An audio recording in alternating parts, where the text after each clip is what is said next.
সরকারি বেসরকারি প্রকল্প বাস্তবায়নে বৈষম্য আর সমন্বয়হীনতার কারণে বান্দরবানে কাঙ্ক্ষিত মাত্রায় দূর হয় না দারিদ্র্য, যার ফলে প্রথমবারের মতো প্রকাশিত দারিদ্র্য বিষয়ক জরিপে চট্টগ্রাম বিভাগে শীর্ষস্থানে উঠে এসেছে পাহাড়ি এই জেলা।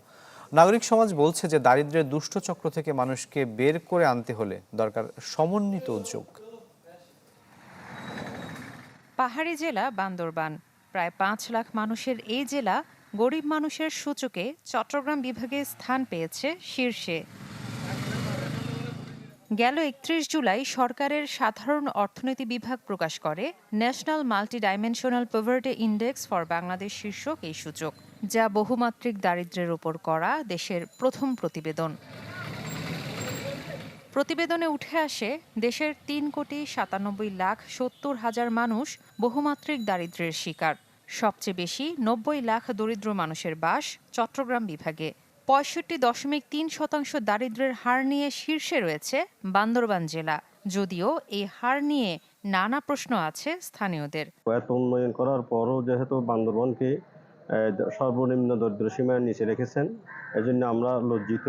উন্নয়ন বলতে যদি শুধু অবকাঠামো নির্মাণটাকে যদি আমরা বুঝি, তাহলে ঠিকই উন্নয়ন হয়েছে, কিন্তু মানুষের কোনো ভাগ্য পরিবর্তন হয়নি। আসলে যদি আমরা দরিদ্র সীমার সবচেয়ে নিচের জেলা হয়ে থাকি, তাহলে আমরা এই দুর্নাম নিয়ে থাকতে চাই না।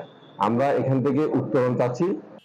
নাগরিক সমাজ মনে করে সরকারি বেসরকারি নানা প্রকল্প বাস্তবায়ন হলেও তার সুষম বন্টন হয় না। দারিদ্র্য বিমোচনে যেসব উদ্যোগ নেওয়া হয়, দুর্নীতি, বৈষম্য আর সমন্বয়হীনতায় তার সুফল কম। ফলে বান্দরবানে দারিদ্র্য দূর হয় না কাঙ্ক্ষিত মাত্রায়। প্রান্তিক পর্যায়ে যে আমাদের জনগণ, ওদের কাছে মনে সঠিক সেবাটা এবং ওদের কাছে সঠিক এদের প্রাপ্যটা মনে পৌঁছতেছে না। কৃষিভিত্তিক যে সমস্ত শিল্প প্রতিষ্ঠান আছে, এগুলো যদি আমরা গড়ে তুলতে পারি, তাহলে লোকজনের কর্মসংস্থান হতে পারে। বিভিন্ন প্রতিষ্ঠান আছে সেবামূলক, এগুলিকে রাজনৈতিককরণ থেকে মুক্ত করতে হবে।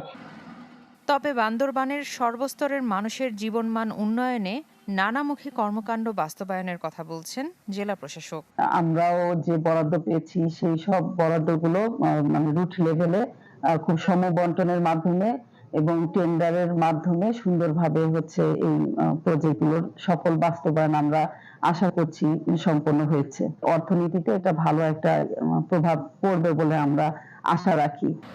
এমপিআই এর প্রতিবেদনটিতে বিদ্যুৎ ও পানির প্রাপ্যতা, স্যানিটেশন, স্বাস্থ্যসেবা, ইন্টারনেট সংযোগ সহ ১১টি সূচকের সমন্বয়ে দারিদ্র্যের হার নির্ধারণ করা হয়েছে। Desk report, channel 24।